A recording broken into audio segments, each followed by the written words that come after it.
Hello दोस्तों, आज हम करने वाले हैं CRISPR cas9 gene editing tool के बारे में। सबसे पहले हम जानते हैं क्रिस्पर cas9 होता क्या है बेसिकली। क्रिस्पर की फुल फॉर्म है CRISPR। What is CRISPR? CRISPR it is clustered regularly interspaced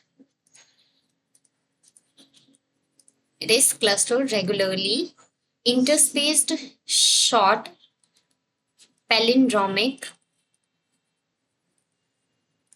repeats।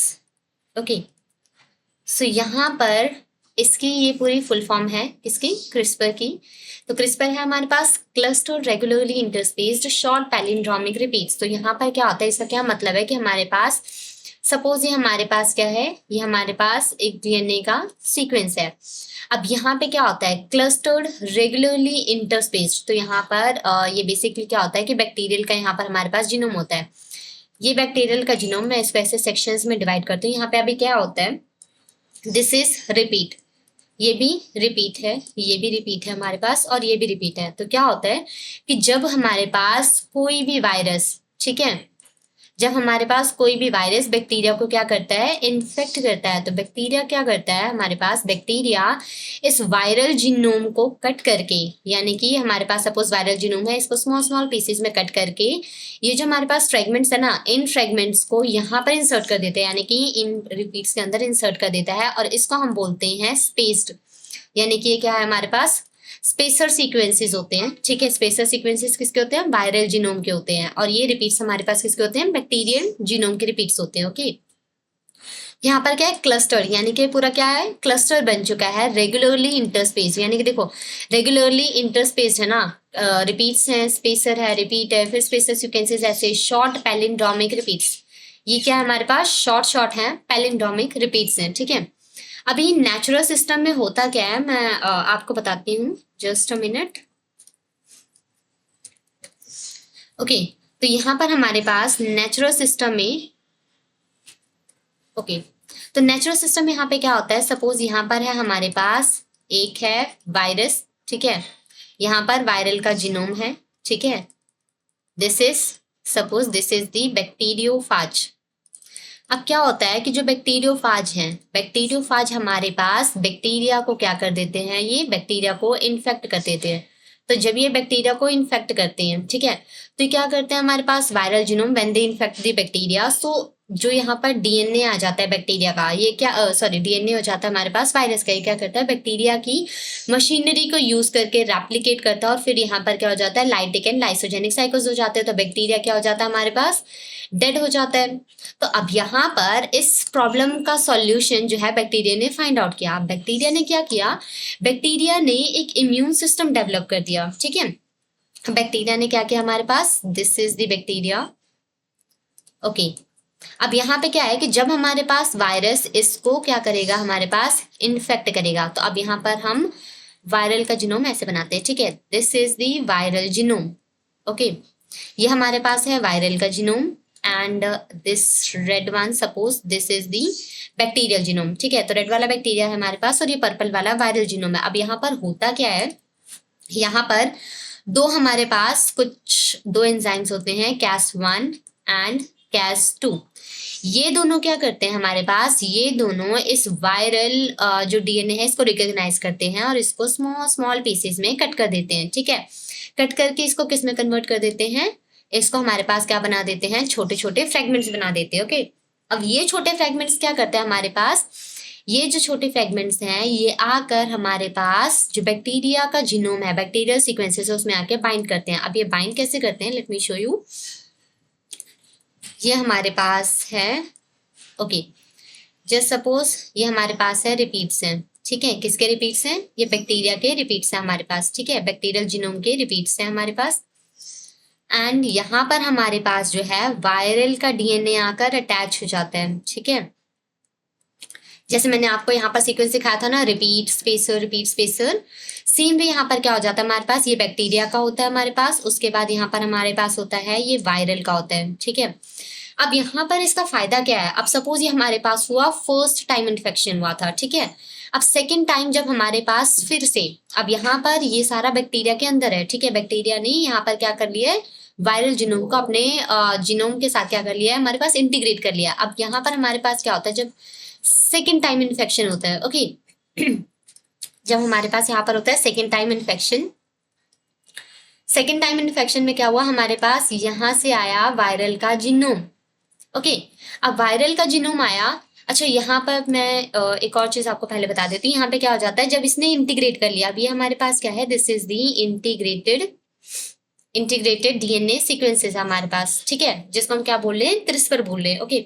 अब यहाँ पे क्या हो जाती है हमारे पास, यहाँ पर होती है हमारे पास ट्रांसक्रिप्शन होती है हमारे पास, तो यहाँ पर क्या आ जाता है हमारे पास, mRNA बन जाता है, ठीक है, दिस इज दी mRNA। और ये mRNA नहीं है बेसिकली, ये है हमारे पास क्रिस्पर आरएनए, CRRNA, ठीक है, दैट इज क्रिस्पर आरएनए। और ये जो आरएनए है, this is complementary to the bacterial RNA, bacterial DNA की बेसिकली कॉम्प्लीमेंट्री है।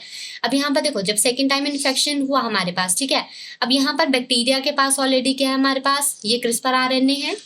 अब बैक्टीरिया का जो ये क्रिस्पर आरएनए है, ये क्या करेगा, ये हमारे पास रिकॉग्नाइज करेगा, किसको रिकॉग्नाइज करेगा, ये जो हमारे पास दोबारा इन्फेक्शन करके जो वायरस आया है, अब ये उसको रिकॉग्नाइज करेगा। अब यहाँ पर ये क्या करेगा, यहाँ पर ये इसको रिकॉग्नाइज करेगा, और उसके बाद यहाँ पर Cas9 ये रिकॉग्नाइज करेगा, और जाके यहाँ पर हमारे पास बाइंड कर जाएगा, Cas9 आएगा, इसको क्लीव कर देगा, और यहाँ पर हमारे पास क्या हो जाएगा, डीएनए का ब्रेकडाउन हो जाएगा, वायरल डीएनए का। तो दिस वे जो है बैक्टीरिया अपने आप को प्रोटेक्ट करता है, ठीक है।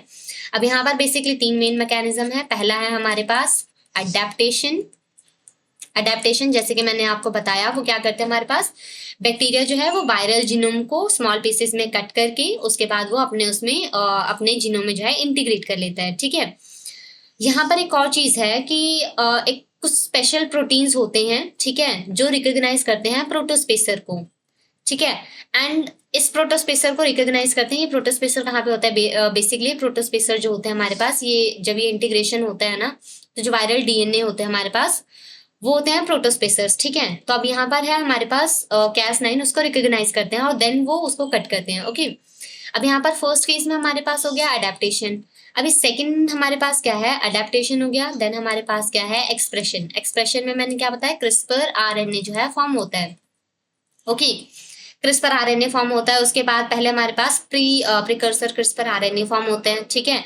उसके बाद इसकी कटिंग एंड लाइक बहुत सारी प्रोसेसिंग होती है। उसके बाद यहाँ पर हमारे पास एक मेच्योर क्रिस्पर आरएनए फॉर्म हो जाता है, जिसमें क्या होता है, एक स्पेसर आरएनए होता है, दिस वन एक स्पेसर आरएनए होता है, प्लस कुछ पार्ट जो है हमारे पास रिपीट के होते हैं। तो ये हमारे पास पूरा क्या फॉर्म करता है, this forms the mature CRISPR RNA जो है ये फॉर्म कर लेते हैं, डन। उसके बाद जो ट्रेसर आरएनए होता है, ट्रांस एक्टिवेटिंग क्रिस्पर आरएनए, वो इसके साथ अटैच होते हैं। जब नेक्स्ट टाइम वायरल का इन्फेक्शन होता है तो इसके साथ हमारे पास और क्या अटैच होता है, इसके साथ हमारे पास ट्रेसर आरएनए अटैच होता है, ठीक है। प्लस हमारे पास इसके साथ जो है Cas9 अटैच होता है। जब वहां पर जाते हैं तो वो क्या कर देते हैं, क्लीव कर देते हैं उसको, वायरल जो डीएनए है उसको क्लीव कर देते हैं, डन। तो first step is adaptation, second is expression, that is formation of the CRISPR RNA, and third one is the that is interference. जब वो हमारे पास जो सेकेंड टाइम वायरल जो जीनोम आया है उसको जब जाते हैं उसके पास और उसको कट करते हैं, this is known as the interference, okay. तो ये हमारे पास नेचुरली ऐसा सिस्टम होता है। अब यहाँ पर हमारे पास जो साइंटिस्ट हैं, साइंटिस्ट ने इसको कुछ मॉडिफाई किया है ताकि हम इसको अपने काम के लिए यूज कर पाए। अब इसके हमारे पास कंपोनेंट्स हैं, ठीक है। चलो हम इसके कंपोनेंट्स देखते हैं। पहला हमारे पास है Cas9 nucleus, okay, this is the Cas9 nucleus. Cas9 nucleus हमारे पास बेसिकली क्या होता है, न्यूक्लियस से आपको पता चल रहा होगा कि हाँ ये डीएनए को क्लीव करता है। तो बेसिकली क्या हमारे पास, दिस इज द एंडोन्यूक्लियस, ये हमारे पास है एंडोन्यूक्लियस एंजाइम है, ठीक है, यानी कि ये मिडल में, डीएनए के मिडल में कट करता है, ठीक है। और ये बेसिकली कट किसको करता है, they cut the double stranded DNA, ठीक है, ये डबल स्ट्रैंडेड डीएनए को कट कर देते हैं। तो बेसिकली ये जो हमारे पास है, इसके अगर हम कंपोनेंट्स देखें तो इसमें हमारे पास 2 डोमेन्स होते हैं। इसके हम डोमेन्स देखते हैं। तो पहला हमारे पास डोमेन होता है HNH डोमेन, ठीक है, HNH डोमेन। और सेकंड होता है हमारे पास RUVC डोमेन, RUVC डोमेन। अब यहाँ पे क्या होता है, जो HNH डोमेन होता है इसका फंक्शन क्या है, HNH डोमेन का, ओके, सो HNH डोमेन जो है ये हमारे पास कॉम्प्लीमेंट्री, हमारे पास जो कॉम्प्लीमेंट्री DNA स्ट्रैंड होता है ये उसको कट कर देते हैं, ठीक है, they cut the complementary DNA strand. उसके बाद जो RUVC होता है they cut non complementary DNA strand, non complementary DNA strand को ये कट करते हैं। तो DNA स्ट्रैंड में आपको पता है दो डबल स्टैंडर्ड होते हैं, एक हमारे पास होता है कॉम्प्लीमेंट्री, लाइक जो हमने mRNA या जो भी बनाया है तो उसके अगर ये कॉम्प्लीमेंट्री है तो हम इसको बोलेंगे कॉम्प्लीमेंट्री, दूसरा नहीं है दिस इज नॉन कॉम्प्लीमेंट्री। तो इसके हमारे पास बेसिकली दो डोमेन्स होते हैं, एक होता है HNH डोमेन और एक होता है RUVC डोमेन। HNH डोमेन एक कट दी कॉम्प्लीमेंट्री स्ट्रैंड यानी कि इस वाले स्ट्रैंड को कट करता है, दूसरा हमारे पास इसको कट करता है, यानी कि दोनों में हमारे पास क्या कर देते हैं, डबल स्ट्रैंडेड ब्रेक हो जाती है। डन। नेक्स्ट हमारे पास है guide RNA, second one is the guide RNA। Guide RNA इसको हम सिंगल गाइड RNA भी बोलते हैं, दैट इज दी sgRNA। अब यहाँ पर साइंटिस्ट ने क्या किया, बैक्टीरिया में जो है हमारे पास क्रिस्पर RNA और ट्रेसर RNA दोनों डिफरेंट थे, मतलब अलग अलग थे।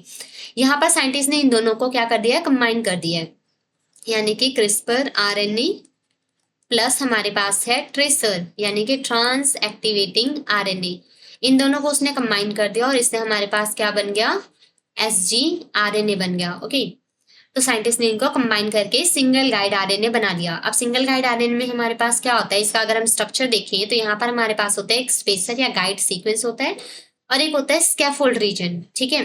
तो यहाँ पर हमारे पास जो गाइड सीक्वेंस होता है, गाइड सीक्वेंस में हमारे पास होते हैं it is around 20 nucleotides long होता है हमारे पास, और ये जो है कॉम्प्लीमेंट्री होता है टारगेट DNA के and it determine the specificity. अब क्योंकि ये टारगेट सीक्वेंस का कॉम्प्लीमेंट्री है तो यहाँ पर ये क्या करेगा, Cas9 को गाइड करेगी कि हाँ हमें उस टारगेट के पास जाना है। ओके, सेकेंड है हमारे पास स्कैफोल्ड। स्कैफोल्ड रीजन क्या करता है, हमारे पास स्कैफोल्ड जो रीजन है ये बाइंड करता है हमारे पास Cas9 के साथ, ठीक है। तो एक हमारे पास यहाँ पर होता है spacer region, this is the spacer sequence, and second हमारे पास होता है स्कैफोल्ड का रीजन होता है, ठीक है, स्कैफोल्ड रीजन। डन। अब हमारे पास नेक्स्ट कंपोनेंट पे हम आ जाते हैं, हमारे पास होता है target DNA। Third one that we have it is okay, third one that we have it is the target DNA, ठीक है, टारगेट DNA है हमारे पास। Now what is there in the target DNA, ये DNA सीक्वेंस होता है जो हमें जिसकी एडिटिंग करनी है, ठीक है। It must match the guide RNA, तो ये गाइड RNA के सीक्वेंस के साथ मैच करना चाहिए। यहाँ पे मैंने आपको बताया ना गाइड RNA में यहाँ पर 20 न्यूक्लियोटाइड लॉन्ग स्पेसर सीक्वेंसेस होते हैं जो कि जो हमारे पास टारगेट सीक्वेंस है उसके कॉम्प्लीमेंट्री होते हैं, ठीक है। तो यहाँ पर and it is adjacent to the PAM। PAM का मैं आगे आपको सिग्निफिकेंस बताऊंगी कि PAM का क्या रोल है। ओके, नेक्स्ट हमारे पास है फोर्थ यहाँ पर आ गया हमारे पास PAM। What is the full form of PAM? It is the protospacer adjacent motif। अभी PAM सीक्वेंसेस हमारे पास बेसिकली क्या होते हैं, अगर हम Cas9 के केस में देखें, Cas9 के केस में जो है हमारे पास NGG, this is the PAM sequence, ठीक है। Cas9 इट इज बेसिकली इसका सोर्स हमारे पास है streptococcus, this is the streptococcus pyogenes. Okay, तो सोर्स है हमारे पास Cas9 का सोर्स है स्ट्रेप्टोकोकस पायरोजीन, और Cas9 का जो हमारे पास PAM सीक्वेंस है वो है NGG। एंड हमारे पास क्या है, दिस इज एनी न्यूक्लियोटाइड, यहाँ पर हमारे पास क्या आ सकते हैं ETGC, यहाँ पर कुछ भी आ सकता है हमारे पास, ठीक है। NGG आपको पता है ग्वानिन। तो अगर हमारे पास जो टारगेट DNA है, टारगेट DNA में अगर ये हमारे पास PAM सीक्वेंस होगा यानी कि NGG होगा तभी Cas9 उसको कट करेगा, अदरवाइज नहीं कट करेगा। ओके, और वायरल हाँ यहाँ पर एक और चीज है, यहाँ पर देखो अब यहाँ पर हमारे पास एक क्रिस्पर RNA भी होता है और यहाँ पर जो वायरल जीनोम है वो भी हमारे पास होता है। अब इन दोनों में कैसे डिफ्रेंशिएट करेगा बैक्टीरिया कि मुझे किसको कट करना है, तो यहाँ पर जो है हमारे पास जो वायरल DNA होता है उसमें होते हैं PAM sequences. Cas9 PAM sequence को ही रिकॉग्नाइज करता है, उसके बाद ही वो कट करता है, यानी कि PAM सीक्वेंस सपोज यहाँ पे है तो उसके 2-3 न्यूक्लियोटाइड अपस्ट्रीम वो वहां पर कट करता है, अदरवाइज नहीं करता। और जो क्रिस्पर RNA यहाँ पर PAM सीक्वेंसेस नहीं होते हैं, ठीक है, तो इसलिए हमारे पास जो है बैक्टीरियल जीनोम को नहीं कट करता। डन। नेक्स्ट हमारे पास है यहाँ पर अब देखो जब ये कट करता है तो यहाँ पर बाद में एक चलो उसको मैं आपको बाद में बताती हूँ। वैसे यहाँ पर एक डीएनए रिपेयर मशीनरी होती है। इसमें हमारे पास दो टाइप्स हैं, एक है नॉन होमोलॉगस एंड ज्वाइनिंग और एक है होमोलॉगस डायरेक्टेड रिपेयर। ठीक है, चलो बता देते हैं यहाँ पर ही। फिफ्थ हमारे पास यहाँ पर क्या है, हमारे पास डीएनए रिपेयर मशीनरी है। Okay, this is the DNA repair machinery. यहाँ पर हमारे पास इसके दो टाइप्स हैं। ठीक है, this is non homologous and joining. Non homologous and joining ये क्या है हमारे पास, दिस इज एरर प्रोन। ठीक है, इसमें हमारे पास एरर्स होते हैं। And this is for the indel, यानी कि यहाँ पर हमारे पास ये ऑफन मतलब ज्यादातर ये इंसर्शन और डिलीशन ही करवाता है। And this can disrupt the gene. ठीक है, जब ये इंसर्शन करता है या फिर डिलीशन करता है तो ये क्या कर देता है, हमारे पास जीन को डिसरप्ट कर देता है और उसका फंक्शन जो है स्टॉप हो जाता है। Next we have the homology directed repair. ठीक है, HDR, that is homology directed repair. अब ये क्या करता है हमारे पास, as the name suggest homology directed repair, यानी कि इसको क्या है, एक हमारे पास डोनर टेम्पलेट होता है हमारे पास। Here we have the donor template DNA. ठीक है, तो it uses the donor template DNA, उसके बेसिस पे ही क्या करता है, ये रिपेयरिंग करता है। तो यहाँ पर हम प्रिसाइज जीन इंसर्शन कर सकते हैं। ठीक है, we can do precise gene insertion, हम जीन करेक्शन कर सकते हैं। ठीक है, यानी कि हम इसको जो है एक ऐसा टेम्पलेट डीएनए दे सकते हैं जिसका यूज करके ये जो क्या कह सकते हैं इनकरेक्ट बेस पेयर्स होते हैं या फिर इनकरेक्ट जो डीएनए सीक्वेंसेस होते हैं जिसकी वजह से कोई डिजीज हो सकता है, तो ये क्या करता है, हम ऐसा टेम्पलेट देते हैं जिसमें करेक्ट सीक्वेंस होता है बेस पेयर्स का, सो दैट वो डिजीज ना हो। ठीक है, तो वो उसको यूज करके जब एंड रिपेयरिंग करेगा होमोलॉजी डायरेक्टेड रिपेयर मैकेनिज्म से, जब वो रिपेयरिंग करेगा तो जो इनकरेक्ट हमारे पास जीन होगा वो करेक्ट हो जाएगा। तो हमारे पास कोई भी जो डिजीज होगी वो नहीं होगी, मतलब वो करेक्ट हो जाएगी। ठीक है, अब यहाँ पर हम मैकेनिज्म पे आ जाते हैं इसके। ठीक है, मैकेनिज्म में हमारे पास सिंपल है, जो हमने आगे स्टडी किया था वही है सेम। हम पहले क्या करेंगे, will design the single guide RNA हमने डिजाइन करना है। सिंगल गाइड आरएनए में आपको क्या सॉरी सिंगल गाइड आरएनए में आपको क्या करना है, आपको एक कॉम्प्लीमेंट्री सीक्वेंस डिजाइन करना है जो कि टारगेट जो हमारे पास टारगेट जीन है उसके कॉम्प्लीमेंट्री हो। ठीक है, उसके बाद क्या करनी है, हमें करनी है डिलीवरी। ठीक है, डिलीवरी इनटू दी सेल। अब हमने इसकी सेल में डिलीवरी कर दी। अब हम डिलीवरी के लिए प्लाज्मिड्स यूज कर सकते हैं, viral vectors, lipid nano particles और electroporation. We can use any of these methods for the delivery of the single guide RNA into the cell. अब यहाँ पर जब ये सेल में एक बार हो गया डिलीवर, अब यहाँ पर क्या हो जाएगा हमारे पास, Cas9 single guide RNA complex जो है हमारे पास फॉर्म होगा। डन। अब जब ये हमारे पास एक बार कॉम्प्लेक्स फॉर्म हो गया, now it will recognise the target gene. अब हमारे पास जो है ये टारगेट जीन को क्या करेगा, रिकॉग्नाइज करेगा, टारगेट जीन रिकॉग्निशन। ओके, अब टारगेट जीन में हमें पता है कि टारगेट जीन में हमारे पास होते हैं पैम सीक्वेंसेस होते हैं। तो ये बेसिकली पैम सीक्वेंसेस को पहले रिकॉग्नाइज करेगा, फिर गाइड आरएनए कॉम्प्लीमेंट्री चेक करेगा एंड देन हमारे पास यहाँ पर डीएनए क्लीवेज हो जाएगी। डन। डीएनए क्लीवेज कौन करेगा, हमारे पास Cas9 जो है वो क्लीवेज करेगा because it is an endonuclease enzyme. Done. अब क्लीवेज करने के बाद यहाँ पर डीएनए रिपेयर होगा, जो मैंने आपको इससे पहले डीएनए रिपेयर के बारे में बताए थे। दो मैकेनिज्म है, non homologous and joining and homology directed repair. तो उनके थ्रू यहाँ पर उन मैकेनिज्म्स के थ्रू यहाँ पर डीएनए रिपेयरिंग होगी। ठीक है, ऐसे करके हम यहाँ पर क्या कर सकते हैं, we can create the gene knockouts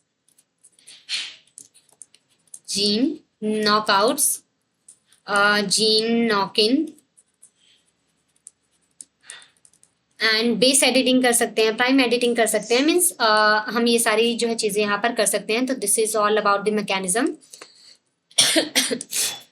sorry, हम पहले बात करते हैं एडवांटेजेस के बारे में। सो इसके बेसिकली एडवांटेजेस क्या है हमारे पास, पहला है हाई प्रिसीजन, क्योंकि यहाँ पे क्या है कि हम सिंगल गाइड आरएनए को खुद से प्रिपेयर कर रहे हैं जो कि टारगेट आरएनए के टारगेट सीक्वेंस के कॉम्प्लीमेंट्री हो। डन। उसके बाद ये हमारे पास क्या है, this is fast and efficient. This is cost effective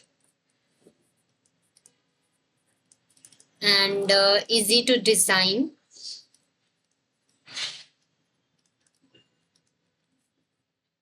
उसके अलावा यहाँ पर हम इसके लिमिटेशंस की बात करते हैं, तो लिमिटेशंस में क्या हमारे पास डिलीवरी चैलेंजेस आ सकती हैं, ठीक है. There are certain delivery challenges, specially in the brain, heart और डीप टिश्यूज में डिलीवरी चैलेंजेस आ सकते हैं. Then dependence on PAM. तो इसको क्या है कि टारगेट सीक्वेंस में इसको पैम रीजन चाहिए, यानी कि प्रोटोस्पेसर एडजेसेंट मोटिफ इसको चाहिए, अदरवाइज ये क्लीव नहीं करेगा. लो होमोलॉजी डायरेक्टेड रिपेयर एफिशिएंसी. अब होमोलॉजी डायरेक्टेड रिपेयर मैंने आपको बताया था कि हम किसके लिए ये मैकेनिज्म यूज कर सकते हैं, रिप्लेसमेंट के लिए, जीन रिप्लेसमेंट के लिए, कि अगर हमारे पास कोई डिफेक्टिव जीन है उसको हम करेक्ट जीन से रिप्लेस कर देंगे. तो यहाँ पर हम उसके लिए होमोलॉजी डायरेक्टेड रिपेयर मैकेनिज्म जो है यूज करे थे, लेकिन इसकी एफिशिएंसी लो है. Then we have immune response भी हो सकते हैं, क्योंकि हम बाहर से कोई डीएनए को मॉडिफाई करके बॉडी के अंदर डिलीवर कर रहे हैं. So this is immune response because they can recognize the Cas protein as a foreign. And there are certain ethical concerns also, like human embryo editing and designer babies. Now coming on to the applications जैसे कि मैंने बताया आपको, यहाँ पर है treatment of genetic disorders, for example replacement of incorrect genes. Next we have the cancer therapy. So CAR T cell therapy में हमारे पास हम इनको यूज करते हैं, CRISPR-Cas9 मैकेनिज्म को. Then we have antiviral therapy. This is antiviral therapy. Personalised medicine. This is personalised medicine. Other than the healthcare, it is also having applications in agricultural sector. For example, we can improve the crops. So this is crop improvement. And livestock improvement, like animal editing for disease resistance or improve productivity. Industrial applications are also there. For example biofuel production हो गया आपका, enzyme synthesis हो गई, pharmaceutical production हो गया, ठीक है. So this is all about today's lecture. अगर आपको ये वीडियो अच्छी लगी हो तो लाइक शेयर एंड सब्सक्राइब जरूर करें, और इसके अलावा अगर आपको कोई और वीडियो चाहिए तो आप जरूर कमेंट में मेंशन करें. Thank you.